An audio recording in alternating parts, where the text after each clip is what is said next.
You are an atheist? An atheist now? Yes.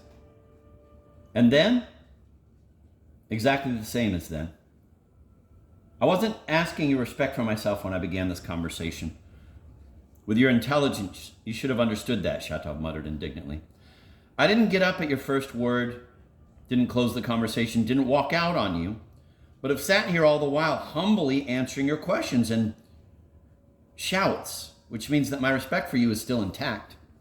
Shatov interrupted him, waving his hand. Do you remember your expression, an atheist cannot be Russian? An atheist immediately ceases to be Russian. Remember that? Really? Nikolai Vsevolitovich seemed to want the question repeated. You ask? You've forgotten. And yet this is one of the most precise indications of one of the main peculiarities of the Russian spirit, which you figured out. You can't have forgotten it. I'll remind you of more. You said at the same time, he who is not Orthodox cannot be Russian. A Slavophil notion, I suppose. No, the Slavophils nowadays disavow it. People have grown smarter nowadays. But you went even further. You believed that Roman Catholicism was no longer Christianity. You affirmed that Rome proclaimed a Christ who had succumbed to the third temptation of the devil, and that having announced to the whole world that Christ cannot stand on earth without an earthly kingdom, Catholicism thereby proclaimed the Antichrist, thus ruining the whole Western world. You precisely pointed out that if France is suffering, Catholicism alone is to blame, for she rejected the foul Roman God but has not found a new one. That is what you were able to say then. I remember our conversations. If I had belief, I would no doubt repeat it now as well. I wasn't lying, speaking as a believer, Nikolai Vsevolitovich said very seriously, but I assure you that this repetition of my past thoughts produces an all too unpleasant impression on me. Couldn't you stop? If you had belief, Shatov cried, paying not the slightest attention to the request. But wasn't it you who told me that if someone proved to you mathematically that the truth is outside Christ, you would better agree to stay with Christ than with the truth? Did you say that? Did you? But allow me also to ask, finally, Stavrogin raised his voice, what this whole impatient and spiteful examination is leading to. This examination will end forever and you will never be reminded of it. You keep insisting that we are outside space and time. Be silent, Shatov suddenly shouted. I'm stupid and clumsy, but let my name perish in ridiculousness. Will you permit me to repeat before you your main thought of that time? Oh, only 10 lines, just the conclusion. Repeat it if it's just the conclusion. Stavrogin nearly made a move to look at his watch, but refrained and did not look. Shatov again leaned forward a little on his chair, and even raised his finger again for a moment. Not one nation, he began, as if reciting line by line, and at the same time looking menacingly at Stavrogin. Not one nation has ever set itself up on the principles of science and reason. There has never been an example of it, unless perhaps only for a moment, out of foolishness. Socialism, by its very essence, must be atheism, because it has precisely declared from the very first line that it is an atheistic order and intends to set itself up on the principles of science and reason exclusively. Reason and science always, now and from the beginning of the ages, have performed only a secondary and auxiliary task in the life of nations, and so they will to the end of the ages. Nations are formed and moved by another ruling and dominating force, whose origin is unknown and inexplicable. This force is the force of the unquenchable desire to get to the end, while at the same time denying the end. It is the force of a ceaseless and tireless confirmation of its own being and a denial of death. The spirit of life, as Scripture says, the rivers of living water whose running dry is so threatened in the apocalypse. The ascetic principle, as philosophers say, the moral principle, as they also identify it. Seeking for God, as I call it in the simplest way. The aim of all movements of nations, of every nation and in every period of its existence, is solely the seeking for God. Its own God, entirely its own, and faith in him is the only true one.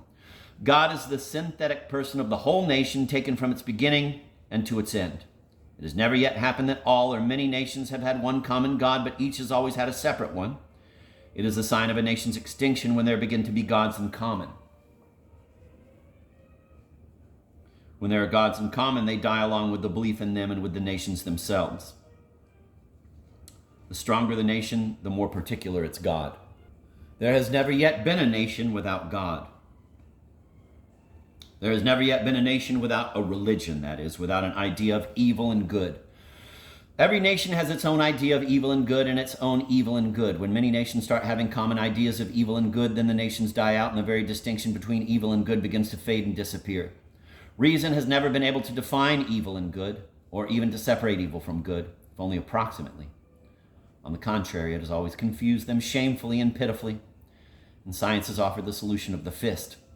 Half science has been especially distinguished for that, the most terrible scourge of mankind, worse than plague, hunger, or war, unknown till our century.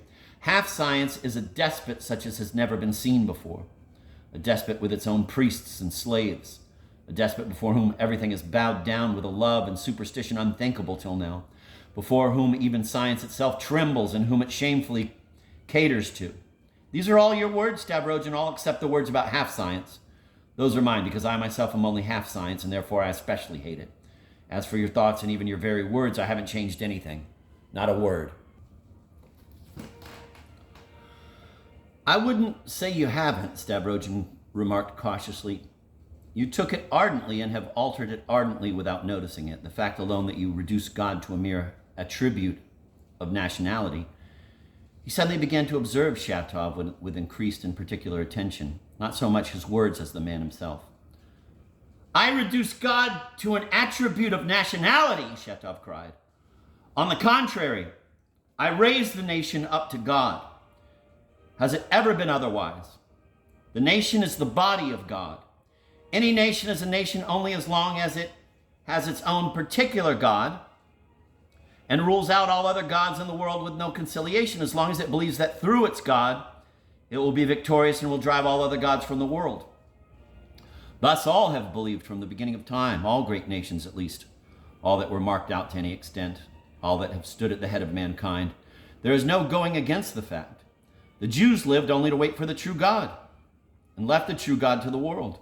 The Greeks deified nature and bequeathed the world their religion, that is philosophy and art. Rome deified the nation and the state and bequeathed the state to the nation. France, throughout her whole long history, has simply been the embodiment and development of the idea of the Roman God. And if she has finally flung her Roman God down into the abyss and plunged into atheism, which for the time being they call socialism, that is solely because atheism is, after all, healthier than Roman Catholicism.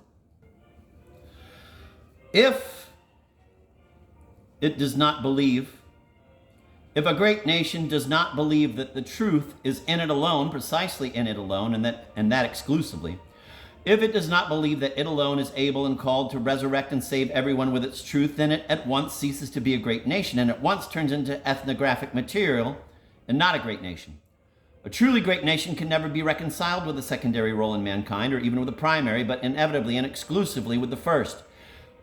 Any that loses this faith is no longer a nation, but the truth is one, and therefore only one among the nations can have the true God, even if the other nations do have their particular and great gods. The only God-bearing nation is the Russian nation, and do you really regard me as such a fool, Stavrogen, he suddenly cried out frenziedly, who cannot even tell whether his words now are old, decrepit rubbish ground up in all the Slavophil mills of Moscow, or a completely new word, and the last word, the only word of renewal and resurrection. And what do I care about your laughter at this moment? What do I care that you don't understand me at all? Not at all, not a word, not a sound.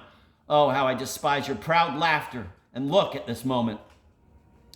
He jumped up from his place. There was even foam on his lips. On the contrary, Shatov, on the contrary, Stavrogen said with remarkable seriousness and restraint, without rising from his place. On the contrary, with your ardent words, you've revived many extremely powerful recollections in me. I recognize in your words my own state of mind 2 years ago, and I shall no longer say to you, as I just did, that you have exaggerated my thoughts of that time. It even seems to me that they were still more exceptional, still more absolute.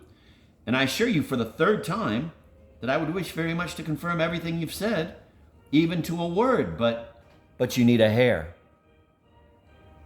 What? Your own vile expression, Shatov laughed spitefully, sitting down again. To make sauce from a hare, you need a hare. To have belief in God, you need a God. You went around saying in Petersburg. I'm told, like Nozdryov, you wanted to catch a hare by its hind legs. Oh, excuse me. I'm told, like Nozdryov, who wanted to catch a hare by its hind legs. No, he was precisely boasting that he'd already caught it. Incidentally, though, allow me to trouble you with a question as well, the more so as it seems to me I now have full right to ask. Tell me about your hare. Have you caught it? Or is it still running around? Do not dare to ask me in such words. Use others. Others! Shatov suddenly trembled all over. As you wish. Here are your others, Nikolai Zabelovich looked at him sternly. I simply wanted to know, do you yourself believe in God or not? I believe in Russia. I believe in her orthodoxy. I believe in the body of Christ. I believe that the new coming will take place in Russia. I believe, Shatov babbled frenziedly, but in God, in God. I will believe in God. Not a muscle moved in Stavrogin's face. Shatov looked at him fierily, defiantly, as if he wanted to burn him with his eyes. But I didn't tell you I don't believe at all, he finally cried.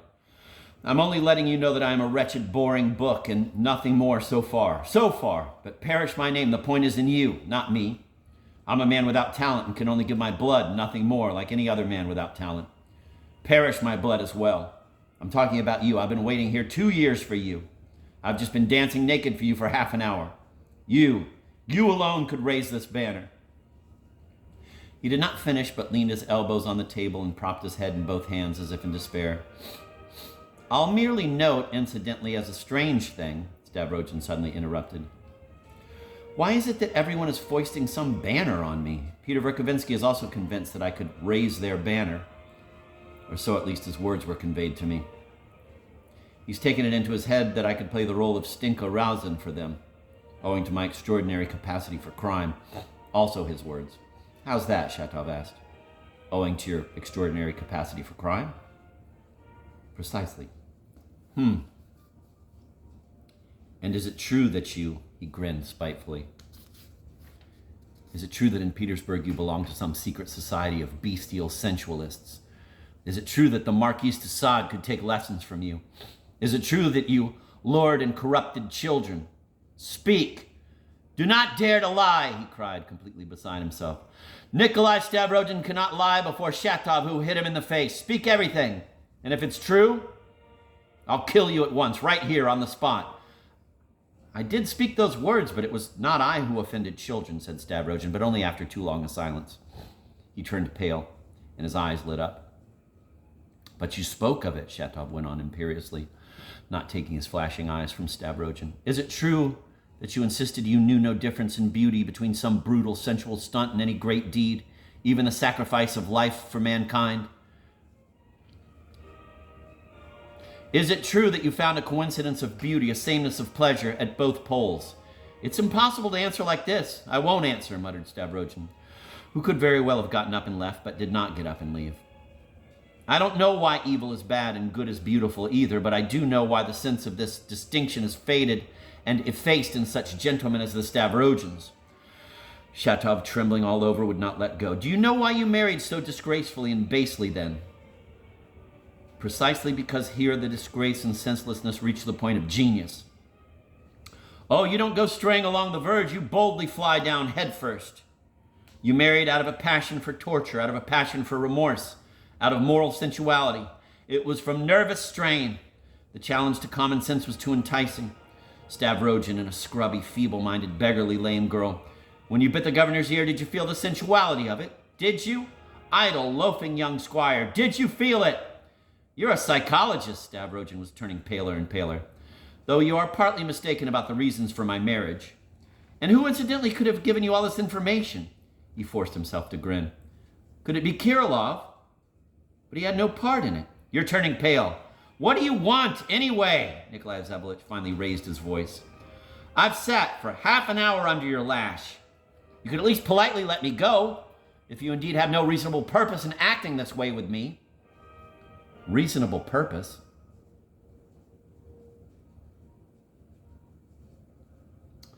Undoubtedly, it was your duty at least to announce your purpose to me finally. I kept waiting for you to do so, but all I've found is frenzied spite. I asked you to open the gate for me. He got up from the chair. Shatov rushed frantically after him. Kiss the earth, flood it with tears, ask forgiveness, he cried out, seizing him by the shoulder. Anyhow, I didn't kill you. That morning, I put both hands behind my back, Stavrogin said, almost with pain, looking down.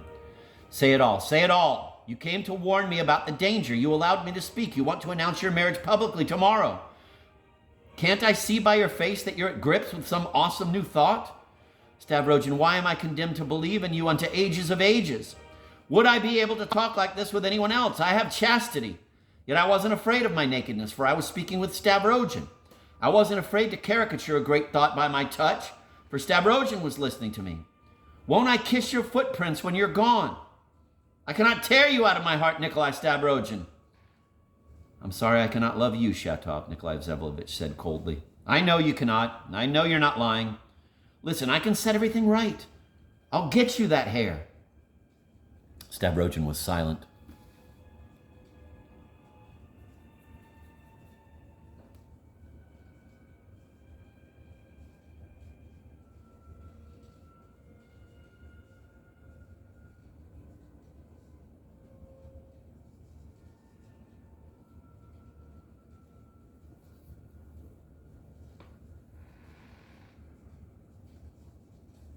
You're an atheist because you're a squire, an ultimate squire.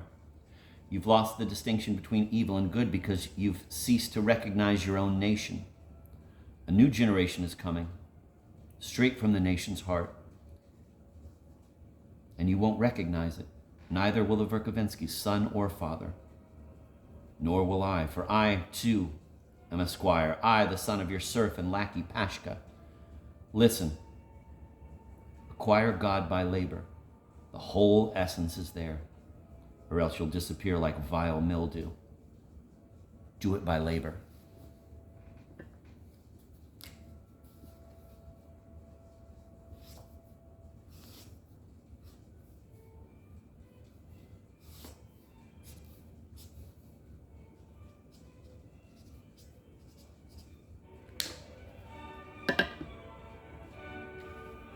God by labor? What labor? Peasant labor. Go, leave your wealth. Ah, you're laughing. You're afraid it will turn out to be flim-flam. But Stavrogin was not laughing. You suppose God can be acquired by labor and precisely by peasant labor? He repeated after a moment's thought, as if he had indeed encountered something new and serious which was worth pondering. Incidentally, he suddenly passed on to a new thought. You've just reminded me. Do you know that I'm not rich at all? So there's nothing to leave? I'm hardly even able to secure Maria Timofeyevna's future. Another thing, I came to ask you if it's possible for you not to abandon Maria Timofeyevna in the future, since you alone may have some influence on her poor mind. I say it just in case. All right, you and Maria Timofeyevna. Shatov waved his hand, holding a candle in the other. All right, later, of itself. Listen, go to Tikhon. Who? Tikhon. Tikhon, a former bishop, retired for reasons of health, lives here in town. Within town limits, in our Saint Yefimi Bogorodsky monastery. What's it all about? Never mind, people go and see him. You should go to him. What is it to you? Well, what is it to you? First time I've heard of him, and I've never seen that sort of people before. Thank you, I'll go. This way, Shatov walked downstairs with the light. Go. He flung open the gate to the street. I won't come to you anymore, Shatov, Stavrogin said softly, stepping through the gate. Darkness and rain continued as before.